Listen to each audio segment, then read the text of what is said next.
बिहारिया 9 दिन पाठ कर पेन्ह के बिहारिया। सच में खेसारी लाल यादव अपना फैंस का दिल जीत ले बारन। ये वाला गाना से पहले ये गाना सुनिए।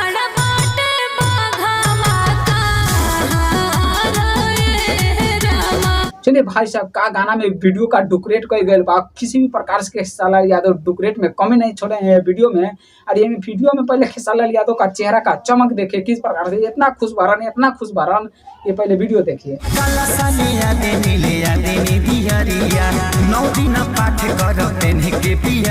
अरे इतना खुश होके ये गाना को शूटिंग किए हैं काहे कि खेसारी लाल यादव को खुद पता बाकी जब हमारा पति पत्नी का कोनो भी मैटर आवेला तो सोशल मीडिया पे हमारा गाना एकदम खूब वायरल हो जाला। उसी तरह से ये गाना भी वायरल हो गई।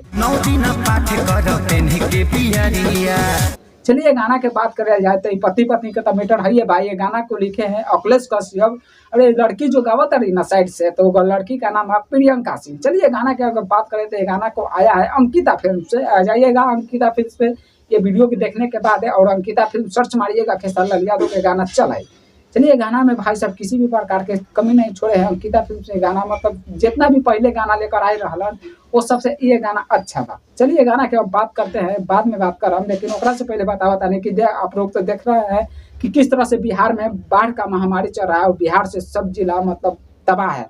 उस पर खेसारी लाल यादव का पर्सनल एक गाना लेकर आना चाहिए। आप लोग कमेंट सेक्शन में जरूर बताइएगा क्या खेसारी लाल यादव को एक गाना आना चाहिए या नहीं आना चाहिए बाढ़ के ऊपर। अगर आप लोग कमेंट करके जरूर बताइएगा तो आप लोगों का बात है, हम खेसारी लाल यादव के टीम में अपना बात है आप लोगों का बात है पूरा पहुंचाने का प्रयास करेंगे। तो कमेंट करके जरूर बताइएगा कि खेसारी लाल यादव को बाढ़ के ऊपर गाना आना चाहिए या नहीं आना चाहिए। सब लोग सुपरस्टार के बाढ़ के तो आ ही गया है लेकिन खेसारी लाल यादव का अभी तक नहीं आया है।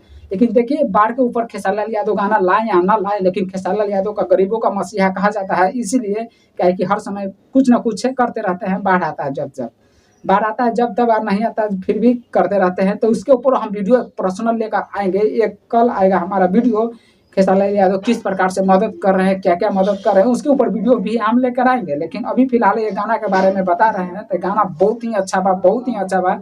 इतना अच्छा बा कि यूट्यूब का चक्का जाम कहले बार सोशल मीडिया पे तबाह कर यानी ग्राउंड पे खूब ज्यादा गाना बजे के चांस बा। तो ये गाना के नाम है बघवा शेरवा का मतलब ये गाना का यहाँ नाम है, यहाँ पढ़ सकते हैं। तो जाइए यूट्यूब पर आया है अंकिता फिल्म यूट्यूब चैनल पे जाइए और वहाँ से 150 प्यार दीजिए इस गाना को। वीडियो को देखने के लिए आप सभी को बहुत बहुत धन्यवाद। वीडियो को लाइक नहीं किया तो वीडियो को लाइक कीजिए, चैनल को सब्सक्राइब कीजिए।